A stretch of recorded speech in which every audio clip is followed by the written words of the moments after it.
What's up, enthusiasts? It's your boy Rob, back with another video. I am excited somewhat for the new release of D&D 6th edition. I've played D&D since 3.5 and obviously played 4th, and as 5th came out, like, I was right there at the drop. So for 5th edition, picked it up, and I think I ran my first game of 5th edition the night I got the player's handbook, because I can do it like that. But let's take a look at this video from D&D Shorts. He's talking about the 2024 Player's Handbook. And let's see what his thoughts are on that.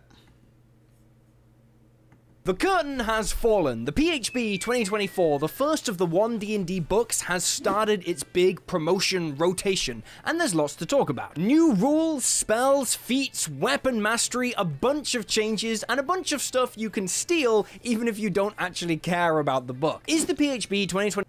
So here's one thing. So with like edition wars of D&D, I know people like shat all over 4th edition, which I've always said, with 4th edition, if it'd been called anything else other than D&D, it would have been a home run.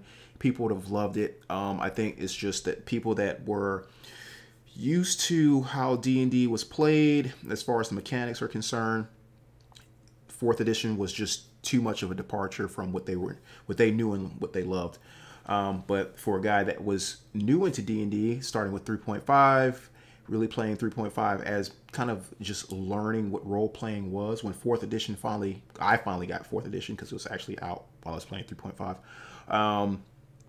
For me, it was kind of like, okay, this is the edition I bought. I got my books. I still have my 4th edition books. I don't know if you guys can see that or not. 4th edition books are still back there, and I'll be holding on to those forever and ever. And 5th edition is back there as well. I'll hold on to that. Now, I do have some reservations about purchasing all of the books this time around, but I've said too much already. 24 going to be good. Let's talk about everything we know so far. So the first thing we've got to talk about is weapon mastery, because that is the big new feature that they are adding to this book. Essentially, every weapon in the game has a new property that gives that weapon a little boost if you've mastered it. This isn't a new idea. It's basically the weapon perks system invented by Crit Academy 4 years ago. That one had a few balance. I think at this point, with so much hype that's with D&D now, I mean, it's mainstream for sure.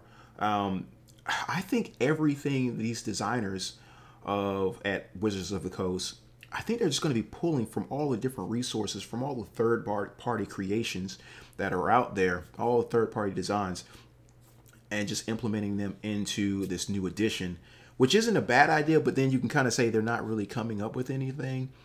But problems, the WotC one does seem a little more balanced. It would have been really nice for Crit Academy to have gotten a shout out somewhere along the line, because it is very similar to their idea, but we do know that this system of adding new properties to weapons works really nicely. We've got confirmed options like Topple, knocking enemies prone, Cleave, which lets you hit multiple enemies next to each other in a single attack, and Graze, which lets you deal damage to an enemy even if you miss. So Graze sounds just like 4th edition. I can't remember it right now, unfortunately. But 4th edition had a lot of abilities where, like, regardless of you actually hit, you would still inflict damage. It might be like just 1 point of damage or whatever it was, but you still did some sort of damage. And I think that was implemented in 4th edition to make sure the game was still, at least combat was still grinding forward, and you're not just like losing an entire turn when you miss. You know, you're still accomplishing something. Also Push, which knocks an enemy back on a hit, and we know that that feature's been given to the heavy crossbow. Which that was kind of a thing. It's always been a thing, I feel like, so those aren't really new features or new mechanics. So it's essentially Eldritch Blast's Repelling Blast feature on a weapon, which we know is good. There's also Nick, which is applied to all daggers, which lets you make the bonus action attack with an offhand light weapon without using your bonus action. This is obviously great for rogues, because you can attack twice with your daggers and still have your bonus action free to dash or disengage. Vex gives you advantage on the next attack you make, and Sap gives enemies disadvantage on their next attack. Each weapon has only... So, with all of these, I don't know, what would you say? With all of these, like, small mechanics, these little add-ons, these little small nuances of traits for individual weapon types. Do you guys think that'll be slowing down the game? I know combat is one of those things, like 4th edition, I'm going to always be referring to 4th edition here. I think secretly 4th edition is my favorite edition. 4th edition had an issue if you weren't a good DM where combat would take forever. There will be all of these different modifiers scattered across the table. You'd be forgetting modifiers half the time. And then they had the whole minion system where GMs or DMs would just assume a good idea would be to make you fight 100 goblins. And then I went through something like that, and basically it just dragged something out that wasn't necessary. A good DM knows how to make a combat encounter last just the right amount of time. One of these options, and you choose weapons to master as you level up depending on your class. All in, seems pretty good, and is also almost identical to what we've seen in the Unearthed Arcana, so it is worth noting that if this interests you, it's there for free. It's something that the homebrew community has done for a while, it's worked really well, and now it's in the new PHB rules as well. Speaking of rules, we know about a couple of new rules that they've added. Firstly, there's this new heroic inspiration. In the past, inspiration in D&D worked kind of like advantage that you could take anytime you wanted it. However, you had to use it before you rolled the initial d20. You can't roll a d20, fail, and then decide to use your inspiration to roll again. In practice, every table that I've ever played at agreed that was dumb, and they essentially let you use inspiration to re-roll failed saves and checks and attack rolls. So I've always had an issue with having just allowing re-rolls. Now again, we're talking about role playing. When you are talking about wargaming, re-rolls are different beasts. That's a mechanic that's almost essential to wargaming because it's an adversarial situation. Whereas with role playing, we're telling a story. We're collectively telling a story, and it's not necessarily about winning or losing. Yes, you kind of want your players. You want to favor your players. I get it, but when there is a mechanic baked in that allow you to always like circumvent certain outcomes, I never liked that, and that's what they used to do with Savage Worlds, their Benny system, I believe it was called, and I never liked that. I've always wanted to like take those kind of rules out. It's like you roll what you roll. Let's go with the story. Let's allow you to role play your way out of certain situations versus always manipulating the dice. Kind of like the fighter's indomitable ability. And that is what the new heroic inspiration does. You can now re-roll anything, even a damage roll, after you see it by using your inspiration. Another new rule is the bonus action potion rule. You already do this as a homebrew, I'm sure, and they've now added it to the game. Healing potions can be downed as a bonus action. Both of these rules are good changes, but they are stuff that people have likely been doing in their own games anyway already. The more significant changes drinking a healing potion or taking it, whatever, I feel like that should be a full action. That's something, I mean, you're pulling out a vial, you're taking the lid off of it, and you're consuming it in whatever manner. So I feel like a minor action is like you picking up something very quickly. Is in how people actually play the game, if they decide to use the PHB 2024, is going to come in the form of changes to the actual classes themselves. Hey man, I just wanted... What are you doing? I'm trying to play D&D, but all the characters keep falling off my naked body. Then use a map. What, that's how we all play D&D, right? Oh, I'll use a map. I'll just use a map. I don't have a map, dickhead. Oh my god, then just grab some from Chepeku. Did you just sneeze? No, Chepeku maps, dude. Chepeku are the ultimate high-quality fantasy map makers for D&D, Pathfinder, DC-20, Daggerheart, or any other tabletop game. You can... Some nice hand-drawn stuff there, guys, so check them out. grab over 4,000 stunningly beautiful maps for just $5 from their Patreon. That's just $5 to access the entire Cheipeku archive of maps with all variations, and they drop more every month. You can also check out all of their content or buy individual maps at cheipeku.com. Immerse your players, effortlessly import maps into VTTs, and join the community by heading over to the Cheipeku Patreon now, link in description. Take your games to the next level today. So regarding classes and So that makes me think about where the culture is going, like with VTTs, you know, over miniatures. classes, we know that there are 3 completely original subclasses in this book. One for Barbarian, one for Druid, and one for Bard. They're dropping more info on the classes and subclasses across this week, and that will need some serious analysis. Are the new classes weaker, stronger, more versatile, more restrictive, and more important? If they know what they're doing, they need to be balanced, even though I'm not a huge fan of balancing, but everyone else is. I know they can't be too OP.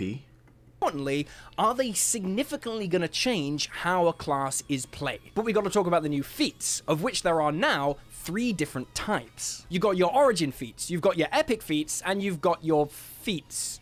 Origin feats are feats you can take at level 1. They're part of the new D&D backgrounds. So when you choose a background for your character, you get a feat. They've been doing this for a while, like the Wild Spacer background and the Strixhaven background. Basically, every race in the game is now the variant human, giving you a free feat at level 1. However, only certain feats are origin feats. So I do like having some sort of bonuses that make your character a little stronger at level 1. When we normally play D&D, then we'll say, okay, we'll just create all new characters starting at level 1, and then we usually play the game from there.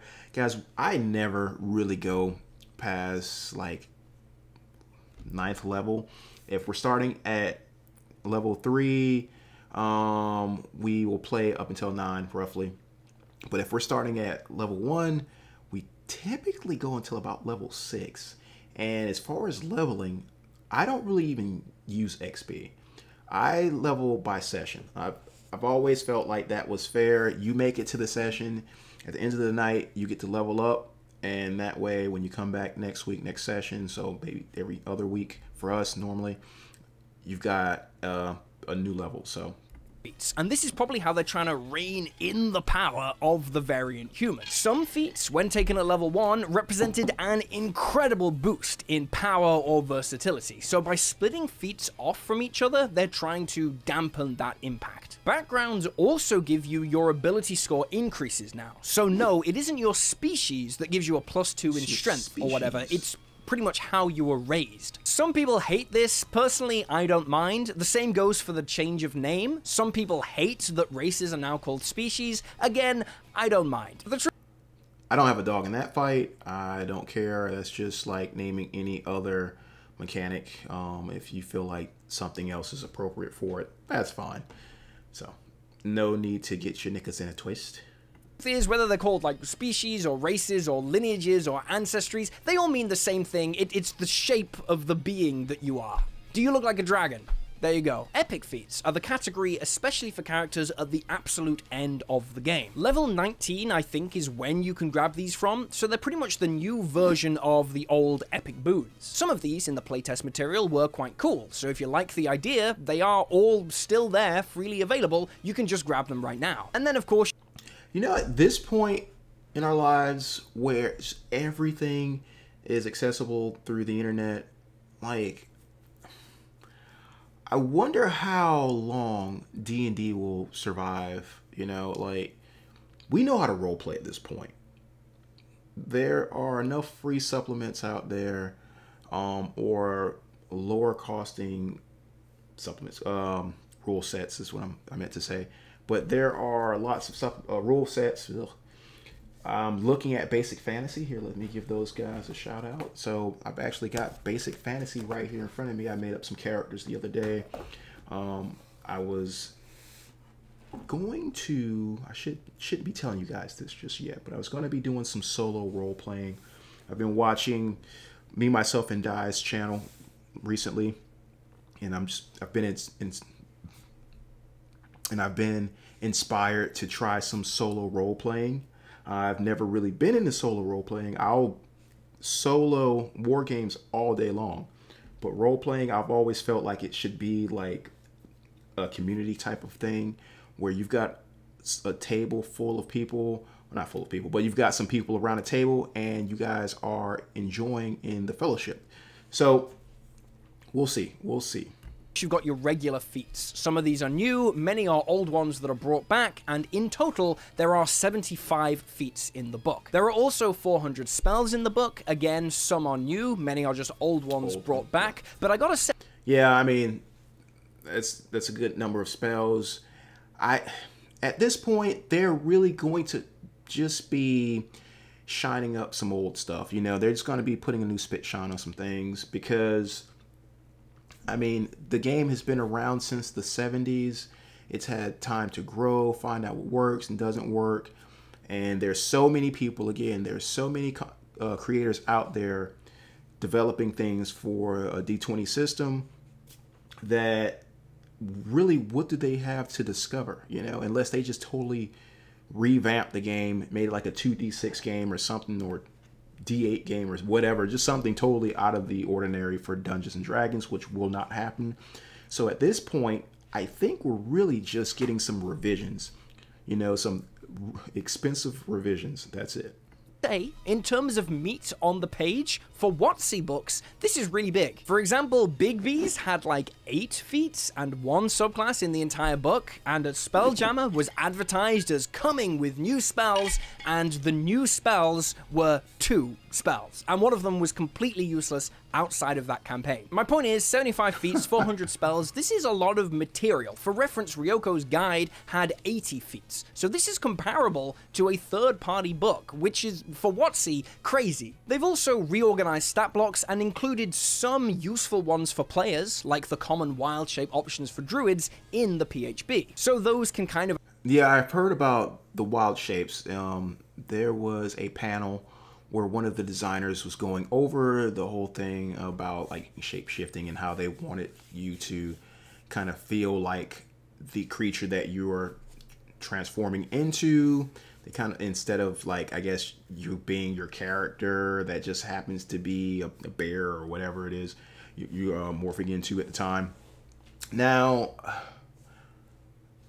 regardless of rules and, you know, what edition or whatever it is, it all comes down to how well you role play. Act as a teaser for what they're going to do with the monster manual, I guess. They do also reference in the announcement video that the CR calculations for a lot of creatures in 5e is way off, which it is. It's wacky. It is stupid how weak some high CR creatures are. So maybe they're going to fix that. I feel like that's a sales tactic, because you've got to point out the issues with the current edition of your book so people will buy your new edition. Now, it's one thing if you've just expanded greatly on your current edition and it's like, hey, listen, this is like almost a brand new game. But in their situation with the game that's been around so long, I mean, they're going to be reusing a lot of the same monsters. They're just going to be changing up a few stats. You know, they've got to go back and say, oh, well, you know, there's so many things wrong, and there were so many things we wanted to do with the 5th edition, but now we're getting to do it with the 6th edition, so that's why you should buy the 6th edition. I mean, it comes with the territory of having a product, you know, and having to release a new version of the product. So, can't escape that. I don't know. We'll have to see. The art is also looking good. We'll have to go through the actual book to see if the art is all good, because consistent art has been WotC's problem with D&D books for years, but the covers at least are spectacular. Credit where credit... Now, art, I've seen some recent art, some art from, I guess it's going to be in the 6th edition. I think, so the cover, I will say the cover to 6th edition does look good. It's got this kind of like, very like, I don't know, water painting, not really water painting, I don't know. It looks really good. It's very vibrant, but I also have seen a lot of like fluffy pieces. Like they're almost toning down the essence of D&D to almost reimagine it in this new art style. And I can't say I like a lot of the stuff I've seen. I can't say I don't dislike it, but it's just that it's different, man. Like I think I saw one, everything's just seems so poppy, you know? And maybe I'm just becoming older and I like what I like. Again, that art in 3.5 and 4th edition. 4th edition art was kind of all over the place sometimes, but 3.5 had some really good art because it was still gritty. It was still, you know, dark almost. And then I feel like as we've kind of gotten further ahead, 5th edition, the artwork was still good. But again, it wasn't as menacing as it was like with 3rd edition, 3.5. So credit's due, those covers are gorgeous. But okay, let's talk about something serious and weird, and that is the big push WotC are doing right now to get people to pre-order these books. Nothing weird about that in principle, every game does this, but usually when you pre-order a game, you get something in return, like maybe a bonus weapon or... What is up with this pre-order thing? But when you are a large company like Wizards of the Coast, I feel like you need to sweeten the deal when you're talking about pre-orders. On launch or a new skin for a character, that kind of thing. If you back a D&D Kickstarter early, you might get some free dice or a bonus PDF adventure. Right. They don't seem to be doing that for these books, which is weird because it means there's no reason to pre-order. This is WotC essentially saying like, hey, can we have the money now, please? I'm not saying this because I hate WotC or I'm out for revenge, but seriously, don't pre-order this. There's no reason. You're not saving any money. You're not getting anything extra. The only thing that happens if you pre-order it is if you later regret buying it upon seeing reviews. Now, if you pre-order it, you get it a little early. In most cases, you get it earlier than everyone else it will. So if you are really big, again, on reviewing things, if you're a YouTuber or aspiring YouTuber, if you are a guy that just want to let everyone else know, hey, this is worth your money, then pre-order it. I'm never going to say not to pre-order something. Get your hands on it, crack it open, and check it out. You can't do anything. This is just good self-care as a consumer of anything. You know, just wait for the reviews to drop. Don't feel like you're getting the FOMO. You're not going to miss anything. You can wait for... So I disagree with him right here. This is a YouTuber. This is a YouTuber. He showed his YouTuber colors. He wants you to watch his video, watch his reviews, because I guarantee you he's going to say something about him getting the book and possibly doing a review. So he wants you to watch his videos first so he gets his clicks. And I understand that. We all want our clicks. We all want views. We all want comments. Understood. But to tell people, no, don't pre-order it. Don't pre-order it. When you know you're only saying that to boost your channel. And a little... Dude, that's why I always say I'm a gamer first when it comes to this stuff. You know, at the end of the day, do what's going to make you happy as a gamer. So if that's pre-ordering, if that's only buying a PDF, you know, if that's getting the cheaper game in a situation, or if that's just spending everything that's in your bank account to fully support a game, do it. If that's what makes your hobby time fun, do it. The reviews and the deep dives, see if this is something that you actually want, that you're going to get use out of, see if it's worth your money, and then you can buy it, and it'll be exactly the same if you want it. I will make a video about buying from Wizards of the Coast down the line. Don't worry, it's a very serious topic. It means a lot to me. I'm not just ignoring it. We will cover it, but not here. Whatever your thoughts on that matter, my honest advice is wait for the reviews, make an informed decision with what you spend. You've been buying D&D books for long enough, guys. You don't need to wait for reviews. And your money on, and if you do decide to buy this, you can buy it from a local game store where the money is going to do the most good. Stay tuned for deep dive. Here's another thing, another fun fact, that most local game stores sell things online anyway. most of them have eBay stores, Etsy stores, and everything else as well. So 9 times out of 10, you're probably still buying it from a small local game store. Funny story is my local game store used to sell singles or D&D miniatures singles all the time. And they finally stopped doing that so they can sell them directly online. So there you go. On the classes and subclasses that they reveal this week. Remember to like and subscribe, check out other videos on the channel, and you can support the channel on Patreon if you want to help make these videos or pick up some awesome D&D stuff that I make every month. And yeah, go over to his channel and subscribe if you like what he has to say, and make sure you like his video as well as this one. Guys, I'm going to be doing more D&D things, even though I know the channel is more so focused on wargaming. I got to spread the love because there are some role players in this hobby family of ours. Thank you guys again for watching the video. That's it for today, and I'll see you when I see you.